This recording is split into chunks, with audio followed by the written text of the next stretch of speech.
Welcome to 3 Count Commentaries. This is your host, MagMongoSlade. Today we're going to talk about Monday Night Raw, May 22nd, 2023. Now, usually, I don't talk about sports on this channel because I don't give a damn about sports. I really don't. But I watched the last 2 minutes of that Nuggets-Lakers game. And I got to say, great booking by the NBA. Really solid, dramatic stuff. I really enjoyed those last 2 minutes. That's probably the most basketball I've sat down and watched on purpose since 2004. Really emotional stuff. Could have used some better cinematography. I wanted to see LeBron James' heart break just a little bit more. But it was fine. I didn't know who the big white dude is that everybody likes so much. I didn't get it. But at that point, the game was over. And I felt like, you know what? I definitely have a video to do. So here I am. Monday Night Raw, though, oh boy, dreadful show. Not saying that it was complete and total garbage with no redeeming qualities. There was nothing good about it because the Brock and Cody stuff was very good. But everything else, nope. Especially Trish Stratus and Becky Lynch, man. Whew. They whiffed hard on. They've been whiffing hard on that Trish Stratus Becky Lynch stuff, man. They whiffed hard. But let's talk about this Brock Cody thing because this was tremendous. We start the show with Cody he's just coming into the arena, and all of a sudden a wild Brock appears and just starts beating the tar out of him. Beat his ass. Just thoroughly beat his ass. Throwing him all over the place, and then he took a keg and rammed Cody's arm with this keg. It was great. Truly phenomenal stuff. At this point, he's down bad, all right? And Brock is pretty sure that Cody's not going to be going any further with this.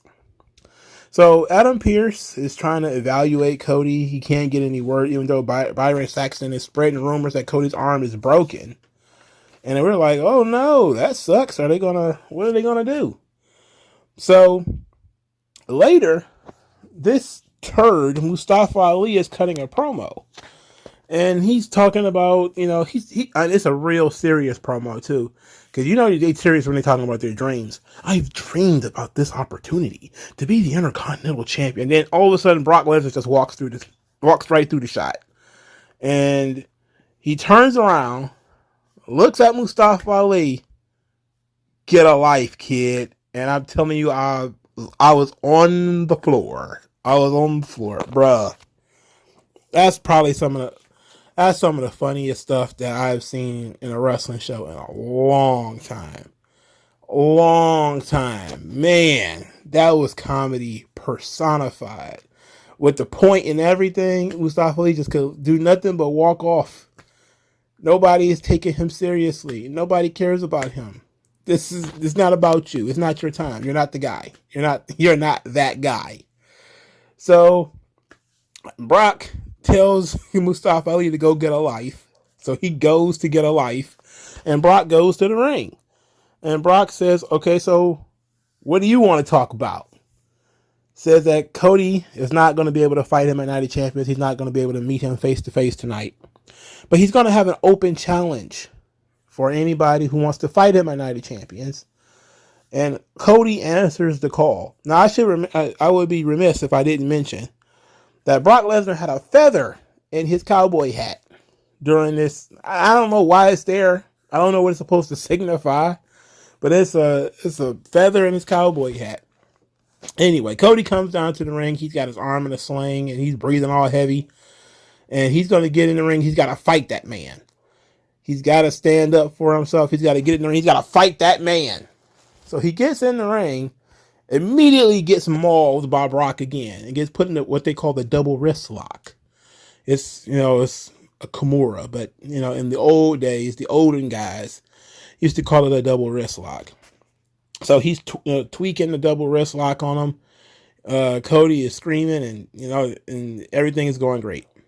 So Brock finally lets him go. There's a very small but audible thank you Brock chant going on. I guess it's just like 4 people in the front row. But they're like, thank you, Brock. Thank you, Brock. And I'm like, yes. Oh, yeah. Yeah, buddy. Adam Pearce tries to go check on Cody again, but Cody is angry. Throws him out of the locker room, slams the door. He doesn't want him in there at all. He don't want nothing to do with your boy Adam Pearce. So the referees, they start snitching, talking too much, running the mouths. Cody's in there hurting really bad, boss. I don't know what he's doing in there, but he ain't looking too good. So Adam Pearce is like, look, I need to go figure out what's going on. So he makes a phone call. And this phone call is to Triple H. And Triple H, at the very end of the show, goes to visit Cody. They have a heart-to-heart. So Triple H wants to help, wants Cody to go see the doctors, see what's going on. Cody's like, no, I don't need to see a doctor. I'm going to fight Brock Lesnar at Night of Champions. What would you do? What would you do? Triple H said, I'll fight. I would fight. Like, yeah, okay. The sticking point here is that Triple H said that Cody was scared. So Cody flipped out. Scared? Me? The American Nightmare is scared? I'm never scared. I'm not scared of anything. His issue was that Triple H figures, you're scared, I'm going to cancel that match. Not necessarily that he's scared of Brock Lesnar, but he's scared that he's going to cancel the match. He knows how tough Cody is because Cody wrestled Hell in a Cell with a torn pec. But this is different. There's some real pain involved with this one. And he knows if he goes to the doctors and gets checked out, that match is going to have to be canceled. Cody says that I'm going to do what you would do. You would fight. I ain't going to fight. And that seems to be the end of it. And Triple H apparently is going to give him that opportunity. So this was great. All of this was great. I want to say Brock Lesnar, probably my favorite guy on the roster right now. The way he dismissed Mustafa Ali, fantastic. Just what a big dog should do to some small guy who thinks that he deserves TV time. And get out of here. You're a crumb bum. You're a whiner. You're a bellyacre. You're a crybaby. Get out of here. Kick rocks. Go pacify the babies. I love it. Cody showing a tremendous amount of fire and intensity and grit. Being what a good babyface should be. He's being kind of stupid. To be a good guy is to be pretty stupid. It is to believe you can do things that are very unlikely, to put yourself in dangerous situations in order to prove something. And it would be common sense for them to, hey, if your arm is literally broken, this match will be canceled, right? But you don't cancel a match 6 days before it happens, do you? Anyway, this was all tremendous. Brock was cold. He was empty. He was effective. He doesn't have to do a lot. People seem to believe that wrestling is about how much you do, when it's not. It's about presentation. If you present somebody as an absolute killing machine, it doesn't matter what else he does. It's just excellent on top of that Brock can sell, and that he could talk to, he could talk in his own voice. If he had to do a stand-up 15-minute promo, he probably wouldn't be able to get through that. But he can talk in his own voice. He looks the part. And even when he's being silly, you still understand that you're dealing with Brock Lesnar. And that if he wanted to, you are a mere paper towel in his hands. And then you get times like this where you are confronted with the paper towel situation and Cody is beat to shit. Now, this was really good. I do think this will affect the finish. I do believe that now that they've done this whole arm injury angle, it's going to give Cody an excuse to lose. And I think it'll be pretty quick too. I don't think it's going to be a lengthy match. I think we're looking at 5 minutes solid of Brock beating Cody with chairs and all this kind of stuff. A couple of F5s, pinfall, that's it. That's what it needs to be. Cody shouldn't go out there and go 50-50 with Brock. He only got one arm. Brock is not Seth Rollins, all right? You have to present the characters differently. So that's how I would go. I would go with Brock, basically just crushes Cody. It's going to be in Saudi, and it's not going to be in front of an American crowd, so it won't matter that much. And then they always have the third match, SummerSlam, Money in the Bank, whenever. And there's at least one more match in this feud, I feel. Now, Brock Lesnar, it has quickly become, again, one of my favorite wrestlers. He got great instincts for this business. And this leads me to John Cena. John Cena did an interview with Sam Roberts, and he was talking about the epic Suplex City demolition of Super Cena from, SummerSlam 2014? I think it was 2014, or was it 2015? It's 2014, I believe. And the idea was pitched to him by Brock Lesnar, who I guess had been talking with somebody else about it and said that, hey, this would be a good idea that I just suplex you 100 times and win. And Cena was like, yeah, sure, that's great. And I was thinking like, wait a minute, that doesn't feel like, but as he broke it down, and his breakdown of it was beautiful, that, Brock is coming off of beating the Undertaker's streak. And if you have a 50-50 match, you basically do take away some of that energy that comes off of this guy just beat the Undertaker streak, and you're going toe to toe with him. But if he mows through you, then he gains even more momentum. And Cena explains, like, this is how you make somebody. He's like, it's not my night. It's your night. This is what we do to make you, so that you can go on and make other people. And they're still, of course, living off of Brock Lesnar's destruction of the streak and of John Cena. And now when a Brock match is 5 minutes, nobody's really all that upset, because they know a Brock Lesnar match is a car crash. Somebody's going to walk away hurt. Brock may lose, but it's going to be decided pretty quickly, like a regular heavyweight championship match in a boxing fight or MMA fight or something like that. We ain't going the distance, and people appreciate that. And I appreciate that. And I like that we have somebody who has a unique presentation where that actually works. So him beating Cody, in a very quick fashion won't make Cody look terrible, because they spent all this time with him injuring Cody's arm and really putting Cody in the hole. Putting your hero in the hole is pretty important, I know it when I say about like writing rules or something like that, good storytelling devices, these don't necessarily mean they should be in everything. You have to write compared to the characters that you're involved with. But putting your character in a hole and making them dig themselves out of it is a vital element to especially heroic fiction. They have to be able to do things that other people can't do. They have to have grit and determination that other people don't have. They have to have heart and strength that other people don't have. They have to have wits and emotional intelligence that other people don't have. Otherwise, they're just like everybody else. All right? But if you put the hero in a hole and then they have to figure out how to get out of it, or maybe they don't, maybe that's where you get the death, which is an element from the hero's journey from Joseph Campbell, and they lose, they fail, and they have to pick themselves up and try again. Either or, this works as a storytelling device. This is why I continuously, literally, if you're a regular listener to the channel, did I not just pitch this sort of idea for Bianca Belair on Friday?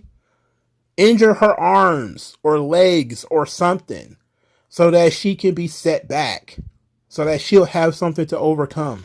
Adversity has to come in various different forms. Okay? The story elements is going to be different for each plot that you're going to be involved with. But you can always do similar things with people. Injuring an arm or a leg. can immediately put a babyface at a disadvantage, you know, and it works. It creates sympathy. It gives the babyface an opportunity to have something to overcome, to say, this is not going to stop me. You know, it's going to take more than that to beat me. It's going to take more than that to kill me. It's going to take more than that to keep me away from you. And then you get people get behind the babyface even more when they do that. It should be common sense to anybody who's watched enough wrestling, or if you watched any movies or read any books or anything like that. One of my favorite babyface in the whole situations was actually sort of a double turn. I don't know how many of you are familiar with like Mid-South Wrestling, but I forget what year it was, maybe 1983 or whatever. The top heel in the promotion was Ted DiBiase, and Ted DiBiase had gotten a match to wrestle Ric Flair for the world title. And another heel, I forget who it was. Was it Mr. Wrestling 2 or some other heel on the roster? I forget who it was. Maybe it was Dick Murdoch. It was somebody. They had come out and basically asked Ted DiBiase to step aside and let them have the match, because he was already like a tag team champion or something like that. So they asked him to step aside. He's like, no, I'm going to fight for the world title. What the hell are you talking about? So what happened is this other person who asked Ted DiBiase to step down and he refused, they fight, because, you know, this guy wants Ted DiBiase to step down and he refused. He then takes Ted DiBiase's head and runs it into the ring post, the metal ring post, busts him wide open, blood all over the place. And you get the idea that the match is going to be canceled, that Ted DiBiase is not going to be able to fight Ric Flair. Flair leaves the arena and everything. He leaves the ringside area because he figured, okay, this guy's finished. Head busted wide open. It's over. Later that night, Ted DiBiase actually does wrestle Ric Flair. Now, again, Ted DiBiase was the top heel in the promotion. But after this guy cracked his head open, and then Ted DiBiase wrestled Ric Flair anyway, that turned him babyface. It is something, again, it works pretty much every time. If you do it correctly, it will work. But you have to commit to the bit. You have to commit to, somebody's got to get put on a stretcher. Somebody's going to have to get hurt. Somebody's going to have to get blinded for a couple of weeks.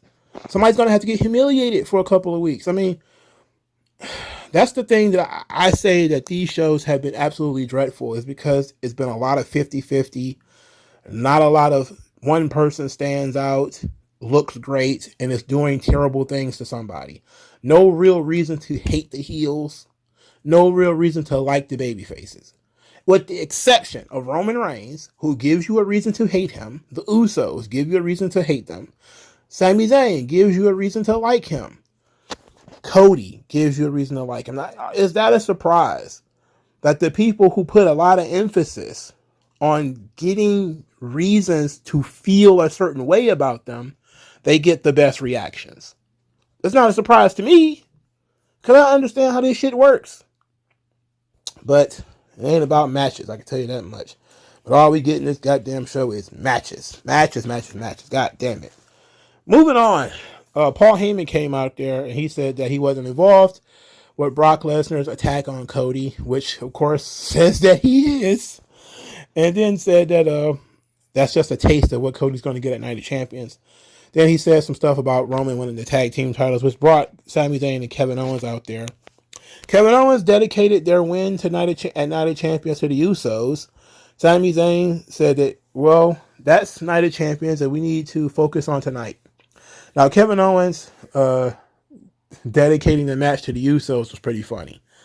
I think it was cute to continue driving that wedge in the bloodline. It was very cute. So, Imperium came out there. They teased jumping Sami Zayn and Kevin Owens. Riddle ran ringside. So now we know who their partner is. I thought it was going to be Xavier Woods, but I should have known it was going to be Riddle. So that led us to the main event, Imperium versus Kevin Owens, Sami Zayn, and Matt Riddle. And, of course, Matt Riddle and company win. So we're off to a hot start with Imperium being sort of the top heels in the company, or at least on Raw. having lost every fucking match they've had on the show so far. They had a vignette for Matt Riddle. Let's talk about this thing real quick. So it was basically Riddle doing martial arts stuff, and then the language. The greatest mistake you can make is fearing you will make a mistake. It then says that he challenges the impossible, laughs in the face of adversity, and doubting me is a mistake you can't afford to make. Let me tell you how generic that is. That tells you nothing about who Matt Riddle is. It tells you nothing about what kind of character Matt Riddle has. It's basically anybody could have cut that promo. Juxtapose the stuff that I'm saying with this. Anybody could have. I challenge adversity. What? Everybody does, don't they? Isn't everybody challenging adversity? I don't know, man. Like, what is this? What is this character? What is this gimmick? What is he doing? I appreciate that they did a vignette, but the content of that vignette was not very good. It was just very generic. It was kind of crappy, if we're being really honest. It seems like he's going to go into the challenger bin for the Intercontinental title. That's fine. Sami Zayn continued to mock Roman Reigns after the match, but we need to put some heat on Imperium, and we need to actually slow down with just, putting them on TV, pull it back. Maybe, Gunther has a meeting where they just stand there in their pose and he paces back and forth and he resets everything. Okay. We are Imperium. This is what we're here to do. The mat is sacred. We're here to be blah, blah, blah, blah, blah, and reintroduce Imperium, remotivate them. And then they start winning fucking matches. How about that? Right? Like all this, Vinci's going to take the loss, so it's okay. It's like, I'm not buying it. No, because beating him doesn't mean anything because he doesn't fucking win. So if they've lost every match for like the last 4 weeks, people are going to be like, they're losers. It'd be one thing if they were winners, and then that's what, jobber matches or something like that. He could win matches, and then when you pin him, it means something. But if he just lost last week or 2 weeks ago, and he lost a week or two before that, it's like, okay, well, he's a fucking loser. Why is this guy on your team? He's a loser. Doesn't mean anything, though. And as a main event, I didn't care. I couldn't have given a damn less. I did not like that match. I mean, it was fine when Gunther was in there, but for me, it just wasn't hitting. There wasn't enough heat on it, and it seemed like they really didn't even try. Of course, then again, Kevin Owens and Sami Zayn, I'm kind of tired of them, if we're being honest. They need something hot. They need some challengers, Imperium could have been the guys, but they chose to just beat them 100 times. I don't know. The first actual match on this show was Ricochet versus Bronson Reed. Bronson Reed blamed Ricochet for him not being the number one contender for the Intercontinental title. Then says that he's going to show him the consequences of his actions. I don't know. I don't like the idea of Bronson Reed being eliminated out of a battle royal by Ricochet, a guy who's like a third of his size. Come on, you got to think about these things here. It was a good showcase match for Bronson Reed. I like the presentation of him in the suit with the glasses and everything, but we need more. And by more, I mean we need more character work. We need him to actually be involved with something. He needs to be involved with other people or something. There needs to be something. There's something missing. Okay? People are really up for the tsunami, but they don't respond to his theme song at all. In fact, people are, again, staring at their phones during the entire match and shit. But he does cool stuff in the match. Like the dive off the ring apron. That's great when he bangs into people off the ring apron. Like when he rolls people over. That stuff is cool. It's unique. But we need more. We need promos. We need angles. We need him to put somebody on a stretcher or something. Go King Kong Bundy, Big E, 5 count or something. I'm just giving examples. We need something to make him stand out, to make him look different. He's Earthquake right now, but there's no Damien for him to crush. Like It's so what do? You just have him wrestle matches and win? It's like, come on, that sucks. Nobody's gonna get over that way, bro. I promise you. Speaking of not getting over, Apollo Crews is there, and he's another one of those. I'm just excited to be here. I am so happy to be here. And he gets interrupted by Dominic Mysterio and Rhea Ripley. Dominic Mysterio is like, Apollo, who? I mean, just awful. Absolutely awful delivery of his lines. So Apollo Crews says that he's everything that Dominic Mysterio is not. Then Rhea threatened Natalya, which made me want to puke. Great. Thankfully, there was no Natalya on this show. Unfortunately, Natalya will be wrestling in Saudi Arabia, so I am not happy about that. Not happy about that at all. Anyway, Apollo Crews then interrupted them, and Dom was forced to confront him, which led to their match later tonight. Apollo Crews versus Dominic Mysterio. I didn't need this. I really didn't need this. Apollo Crews gets thrown into the ring post by Rhea Ripley. Instead of taking the count out loss, Apollo Crews dives into the ring because he's just got that much energy. And while he's diving into the ring, he gets the frog splash from the top rope, which leads to the pinfall. So he, instead of taking the count out loss, he rolls in the ring just to get pinned. I don't know why they started doing this or when this started, but it's stupid. And I've seen this way too much in these matches where you get nearly a count out, then somebody will slide in the ring and literally 10 seconds later they get pinned. It's like, come on, just take the count out, man. Just take the count out. Why go through all this? It seems quite silly to me, but a match where Dominic gains nothing, Apollo Crews loses nothing. Apollo Crews didn't learn anything at NXT apparently. He's still not over. He's better at talking, but Dominic is even being affected by the fact that he's not feuding with Ray anymore. It's starting to be diminished a little bit. He needs to be resuscitated. You have to. There was no plan B, apparently. It was just, we caught, lightning in the bottle with Dominic Mysterio, and it's that lightning was supposed to that battery was supposed to just stay charged forever. It's like, no, that's why you have weekly TV. You have to, put energy into it every week. He should at least have something to talk about.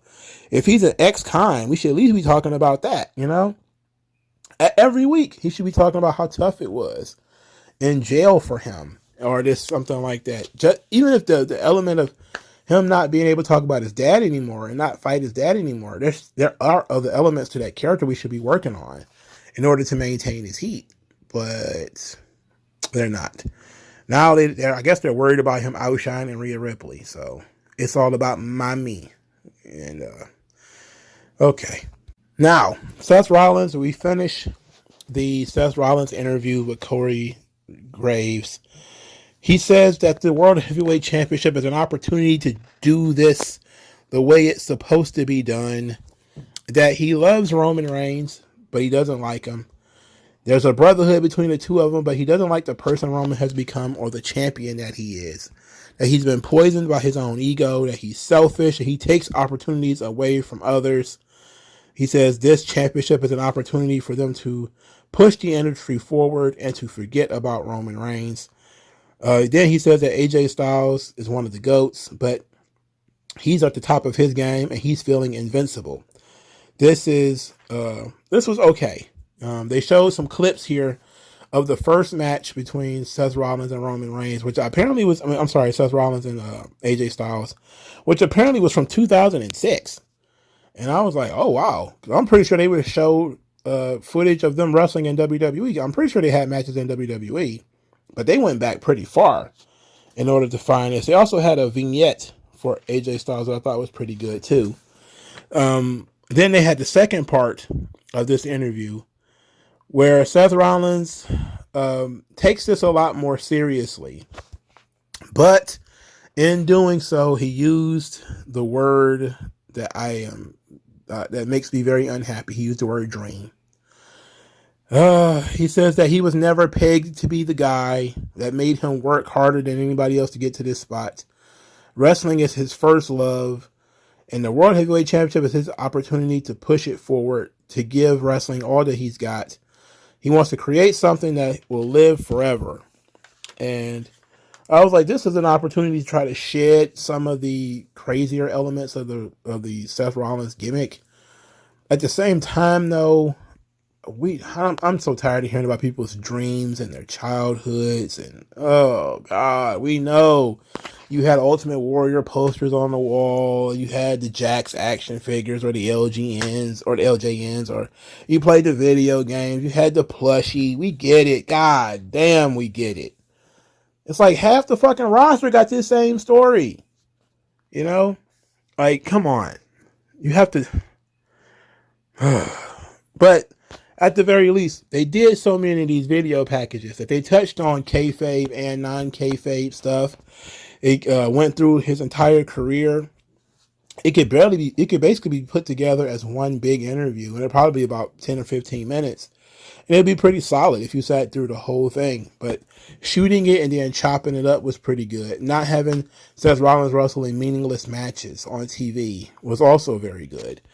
So he was, of course, going to be fresh and not injured for this match. That ought to be great, you know? And if it wasn't for the fact that they just insist on having good match for the World Heavyweight title, I would be excited for this. But because I know this is just good match, I'm just kind of shrugging, you know? Like, it is what it is. But I did like the vignettes. I did like the sit-down interview. I thought it was good. I think that they really are putting over the world title. They're really putting it over as a work rate title, the quote-unquote real world title. And to me, it's an attempt to diminish the Roman Reigns and what he's doing by saying he's not a real champion. He doesn't really defend his belt. It's like, well, he's cleared out the company at this point. And it's like what AJ Styles said in his interview, like, how could you not see it as secondary when one guy has been champion for 2 or 3 years and he hasn't lost? Like, how is it anything other than secondary? Like, realistically. I mean, I really support his realistic argument. You know? You can't, there's no amount of talking that's going to change that. Now, I've seen people say, oh, well, the original, when they did the World Heavyweight title back in 2002, it ended up becoming the top title in the company. And I was like, I get that you think that would happen now, but it was a completely different scenario back then. Because back then, Raw was the A show, and whatever title was on Raw was going to be the world title, and that's just what it was going to be. Not because the title was what it was because it was on Raw. And then SmackDown was considered, of course, not only the B show, but usually the SmackDown champion was seen as a lower drawing champion than the Raw champion. So their pay-per-views would draw less, their TV viewers would be less, all that sort of stuff, right? Now that's been completely reversed. Roman Reigns is the top draw in the company. You can't bring in another title and then everybody's going to act like, oh, now this is the new A title. No, it's not. Everybody knows that. We're not stupid, all right? We're not idiots. And besides, also, this belt comes across as like, they're talking about it being a work rate title. It's like, that's what you have the Intercontinental Championship for. That's literally why you have an Intercontinental Champion. So that you can have a work rate championship that can be defended on TV. You know? They're trying, man. They're trying, but I ain't buying. You know, they're trying, but I am not buying. Too bad. All right, Damian Priest is backstage. He blamed Nakamura for him not being in the World Heavyweight title match. Nakamura says, so what, are you going to cry about it? And I'm like, wow, you don't care about losing? Anyway, Nakamura made fun of Damian Priest for losing to Bad Bunny. Then there was a lot of Spanish coming out of Damian Priest. I want you to remind you, Damian Priest speaks Spanish. Don't forget that, people. So don't forget. Balor said he was going to handle the Nakamura problem. They had a match later in the day. Nakamura versus Finn Balor. Very solid. Typical Judgment Day match. Numbers game. Nakamura loses. Nakamura has pretty much, they talked about his presentation being so much better under Triple H. He's probably won 2 matches this entire time, bro. I think he beat Karrion Kross and he beat The Miz. And I think he's lost all the other matches that he's been in. So, we're not really going anywhere with him. To me, this was just a good match to watch. If you want to watch a good match on the show, this would be it. But other than that, there really is no reason for that match to exist. And it served no purpose, really. Nobody gained anything. Nobody lost anything. Nobody came to help Nakamura. So nobody came out to watch his back. But this is what I mean by when I talked about Bronson Reed earlier about he needed something. I'm not saying that we should have had Bronson Reed come out to help Nakamura, but there should have been some babyface who should have came out there to help Nakamura. You know, this is how you get more people involved. You know, never mind. Let's keep going.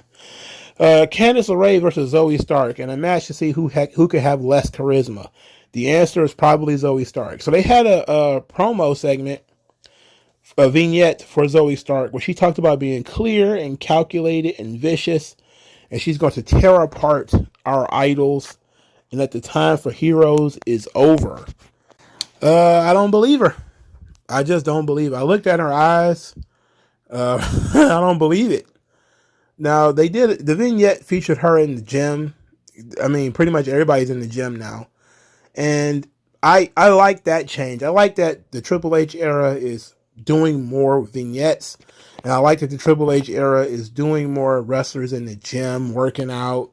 You know, I like that stuff because that stuff fits the aesthetic of pro wrestling. I just wish we had other kinds of things too. You know, like there's some times where we could have broke up some of this monotony with some skits or some jokes or something. Because this match in itself was a waste of time. The match was like 5 minutes, and it was only 2 women's matches on the show, and this was one of them. Candice LeRae takes the loss. Zoe Stark wins. Nikki Cross came out to help Candice LeRae, so I guess they're trying to redo the Nikki Cross Alexa Bliss story, where she has a friend and she's not really a good friend. She's sort of a feral cat who is trying to learn how to be friendly, but she's getting in the way and screwing up all the time because she got in the way here and screwed it up. Ended up costing Candice LeRae the match. It's like, I feel like we've already done this with Nikki Cross.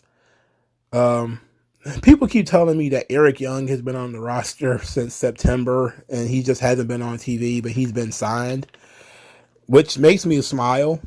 Not because, it's good that Eric Young gets paid to do nothing, but it's good that they decided we would rather just pay you to sit at home than have you stink up our TV, which is pretty funny. I'm not going to lie to you. That's pretty entertaining for me, bro. I'm entertained by that. All right, the third match on the show, Alpha Academy defeat the Viking Raiders. Oh my God. This sucks. Why are the Viking Raiders on my TV? Otis is still hanging around with Maxine Dupree, but they don't do segments together anymore. We're not getting the Otis segments anymore where, she's trying to give him a makeover. That's gone. I don't know why. Why is it gone? Why did we stop doing this? The audience is still chanting for Otis. They're like, we want Otis. And it's like, yes, we all want more Otis because he's entertaining. So do more stuff with Maxine Dupree and Otis. Continue to drive a wedge between Alpha Academy. But what they've done is I guess they decided to go in the opposite direction. Because now Maxine Dupree and Chad Gable seem to be on the same page, and I think that was the key to their victory, is that now they're on the same page. Maxine did a little bit of stuff, and she ended up getting chased by Sarah Logan around the ring, which is, probably the most she's done since she's been on the roster. But it's unfortunate that we had to sit through this, and I am a lesser man for having done so. Jinder Mahal and Indus Sher claim to be forces of nature and say that they're going to do some stuff that's going to be next. I don't know. Who cares? Raquel Rodriguez defeats Sonya Deville. After the match, Chelsea Green attacks Raquel Rodriguez, and Shotzi makes the save. Everybody saw Shotzi coming. I think they were tag team champions in NXT or something like that. They've been partners before, so everybody saw Shotzi coming. Later, they just basically say, oh yeah, I got your back, sissy. Oh, I got your back too. Oh yeah, we're best friends. Yup. We're tag team partners. Yup. And that's it. So you know they're not going to win because Shotzi's on the team. So forget it. Shotzi hasn't had a storyline in literally forever. So she's just going to get thrown into this thing. I don't understand. Just make Raquel a single at this point. Give Shotzi a different partner and make Raquel a single. She needs to be pushed as a single star, not as a silly tag teamer. And can we move away from the whole back pose thing and the goofy Mexican music? We need to move away from all of that. You need to revamp Raquel Rodriguez's character. While Liv Morgan is out, we should just take Rodriguez off TV and then reintroduce her in a different way with a different presentation. I think that would be for the best, rather than just trying to shove her in the tag team division and make it work. It's like, no, make her the shark of the... Is she on SmackDown or Raw? I'm not sure. It's not like it matters because people from SmackDown are on Raw anyway. But should have took some time away in order to let her find a greater sense of self. Sonya Deville losing makes me very, very unhappy, but that's her role in WWE now, unfortunately. All right, so Trish Stratus wanted a no contact policy for her contract signing, and for some reason, Adam Pearce actually said no. Like, when was the last time somebody asked for a no contact rule and they were told no? You would think somebody who was a big star like Trish Stratus would be able to get a no contract rule. Anyway, this contract signing was absolute ass. It was ass. All right. Becky Lynch came out and she had peekaboo sunglasses or something like that, where the glasses were like fingers, like over the eyes. It was incredibly creepy. It was super creepy. Now, I always give people shit for coming out dressing very normal. So I'm not going to... That's why I don't really attack her and Seth Rollins too much about the way that they dress. They dress like Hollywood morons. But that's fine because they stand out. They jump out. You know? They don't look like normal people who, dress... Who, shop at Aldi's, So I'm okay with that. She was wearing fur. She was wearing like the most ridiculous platform boots. I'm like, what on earth? She just looked crazy. Like she looked like something out of the future. It's almost like she was going back to the whole big time Bex thing. It just seemed like it was really over the top how she was dressed. Trish Stratus moseyed on out there and she looked gorgeous. I mean, Trish was just gorgeous. Jesus. She's not aging much at all.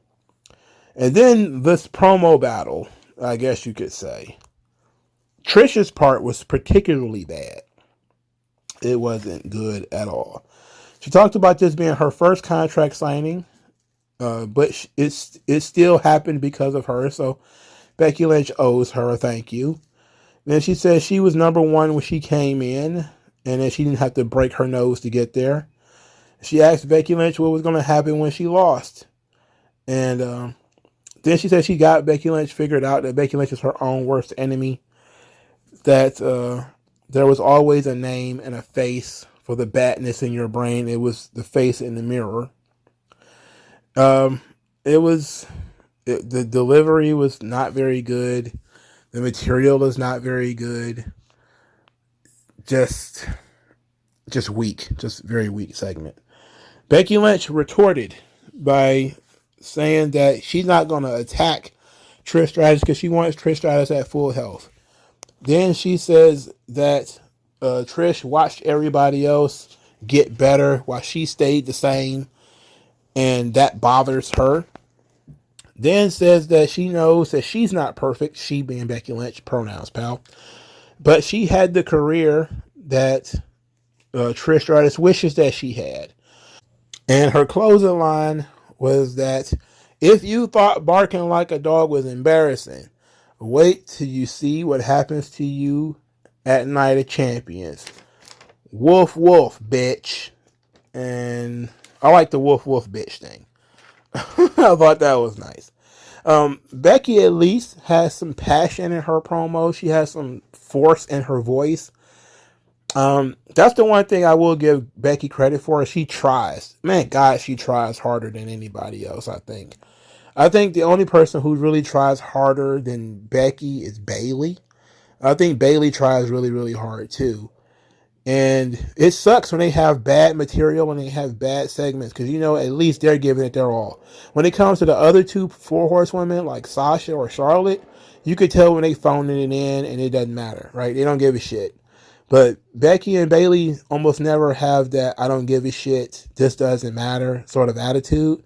They almost always approach every segment, no matter, or match, with the utmost seriousness. And it says a lot that I don't think Bayley is appreciated enough for how seriously she takes what she's doing. Meanwhile, the nonchalant nature of like Charlotte and Sasha gets, super rewarded. They get the boo-boo face and, or they'll purposefully cut terrible promos because they know nothing matters. And Becky Lynch has been a part of some really shitty segments this year. A lot of the damage control, and that's to back up a little bit. It's sad because both Bayley and Becky, has been part of some really shitty stuff over the past year with this damage control thing.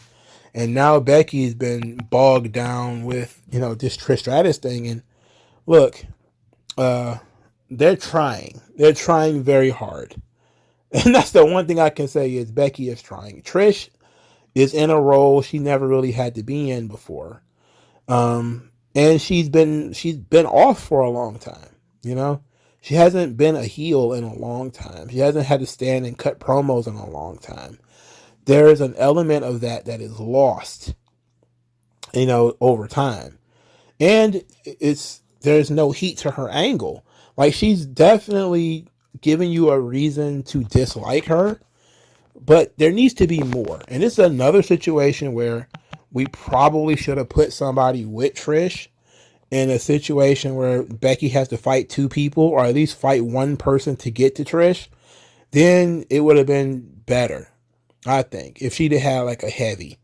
Somebody like a Raquel Rodriguez, who is bigger, stronger, or whatever, who could be her bodyguard or her protector or something like that. So that's really where Trish has been strong, is when she's had other people around her. But Becky Lynch is a very strong, very forceful character, and them bouncing back and forth could have been fun. It could have been interesting, but I don't think they did enough to make it interesting. And I think the flat reactions that people are getting from this, and it's not just because the segments are bad, and they have been bad. It's also because people don't really want to boo Trish Stratus. And then if you're going to make me boo Trish Stratus, you're going to have to give me a reason. Like a really good reason. Not just that she attacked Becky Lynch from behind and betrayed her. So what? Okay. It should have been a little bit more than that. And then Becky came back very, very strong. And has been standing strong ever since. Should have put Becky in a hole. I mean,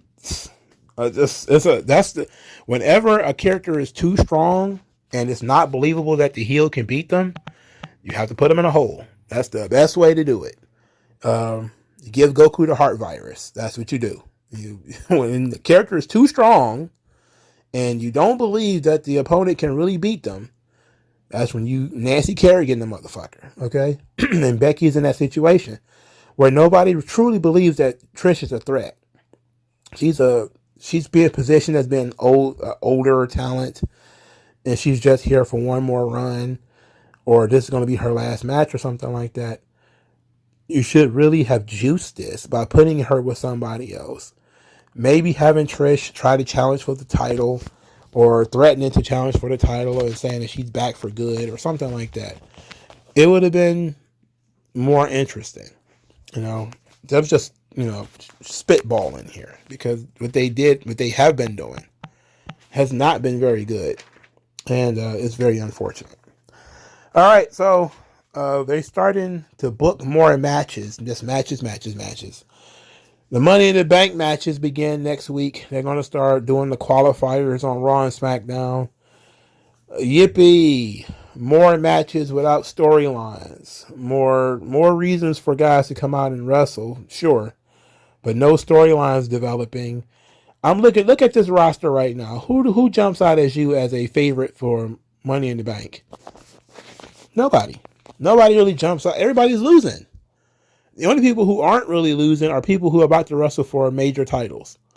Gunther hasn't been losing, but he's the Intercontinental Champion. AJ Styles hasn't been losing, but he's about to wrestle for the world title. Seth Rollins hasn't been losing, but he's about to wrestle for the world title. Kevin Owens and Sami Zayn, they lost one match, I think, recently. But they are the tag team champions and are about to defend their titles. So not likely. Cody hasn't been losing, but Cody's about to wrestle Brock, and him and Brock are doing their thing. Brock hasn't been losing, even though he did lose to Cody. But he's Brock, and he's not about to be in a Money in the Bank match. But look at everybody else. Nakamura is a loser. Karrion Kross is a loser. LA Knight is a loser. Finn Balor is a loser. Damian Priest is a loser. Even on the women's side is just as bad, if not worse. I don't give a fuck about who wins the Money in the Bank this year at all. Because nobody is positioned to gain anything from winning the Money in the Bank. It's about to be what it was last year. It's going to be fucking Liv Morgan and Austin Theory. At least both of those people had potential. That's back when, Vince was in charge. And he said, look, we spent a year building Liv Morgan. Let's pay that off by her finally becoming the women's champion. And they did it. And it worked. Only for him to get caught up, banging hoes. And then Triple H was like, yoink. Nope, Ronda. Same thing, Austin Theory. We spent months building this kid up, had him wrestle Steve Austin or get into fight scenes with Steve Austin at WrestleMania, partnering around with Vince McMahon. Let's pay that off. He finally gets the Money in the Bank. We know he's not going to cash it in, but then they had him cash it in for the U.S. title because Triple H is a fucking retard. And look at this situation. Now you're at the Money in the Bank 2023, and you have 0 favorites going in. Because you haven't even identified people who have potential and say that these people could possibly be the future. I don't even see those people anymore. They have really booked themselves into absolute oblivion here. And of course they got time to change it around, but I really don't care about the Money in the Bank right now. Nobody stands out. Because everybody's either a loser or they are a part of something that's serious and they don't really need that Money in the Bank briefcase right now. So, I don't know, man. I don't know what to do. Maybe Jey Uso wins the Money in the Bank. Maybe that's what happens. Wouldn't that be nice? Wouldn't that be interesting? Jey Uso wins Mr. Money in the Bank and, Roman tries to talk him out of it. Similar to, I think the idea that we had last year for Sami Zayn. Sami Zayn wins the Money in the Bank and Roman tries to talk him out of using it. Maybe Jey Uso wins the Money in the Bank. I don't know. I'm just spitballing because this shit is boring. But let me know what you guys think. This show was not for me, but it might have been for you. Like, share, subscribe. I'll talk to you guys later. Peace out. MagMongoSlade. Best house I ever drew, Daddy.